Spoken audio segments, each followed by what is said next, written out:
আপনার অন্তরে যা আছে, আপনারা যে যে বাধ্য করে তার কথা বইতে দেন না। আপনারা কি করবে বলেন? আপনারা খুন করবে। আপনি প্রায় 80 বছর বাঁচছেন, আর কয় বছরই বা বাঁচবেন?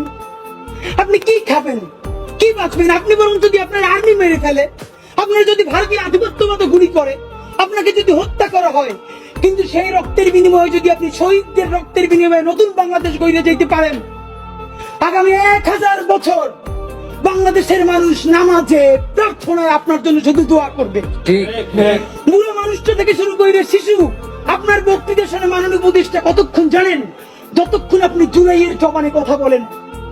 বাংলাদেশে গত 50 বছরে কোন রাষ্ট্রপ্রধানের 30 মিনিট 40 মিনিটের বক্তৃতা, রিক্সা চালক, ভ্যান চালক, সবজি বিক্রেতা, বিশ্ববিদ্যালয় প্রফেসর, ছাত্র জনতা আধা ঘন্টা বসে তার বক্তৃতা শুনে নদীর নাই, যেটা আপনারটা হয়েছে।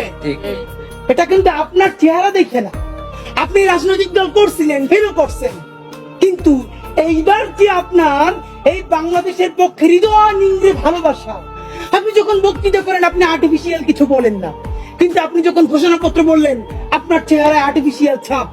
ইদানিং আপনি স্ক্রিপ্ট দেখে দেখে বক্তৃতা করেন, এগুলো আমরা চাই না। মাননীয় প্রধান উপদেষ্টা আপনার একটা কথা বলি, আমরা আগেও বলেছি এই সরকারের সকল উপদেষ্টার এক পা অন্য দেশে, বিপদ হইলে ভাইগে যাবে, কিন্তু আমরা দৃঢ়ভাবে বিশ্বাস করি আপনি ভাগবেন না।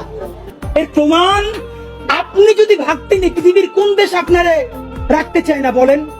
তাহলে হাসিনার আমলেও 10 তলা বিল্ডিং পাইয়া আপনার আদালতে হাজিরা আপনি দিকে আসতেন না।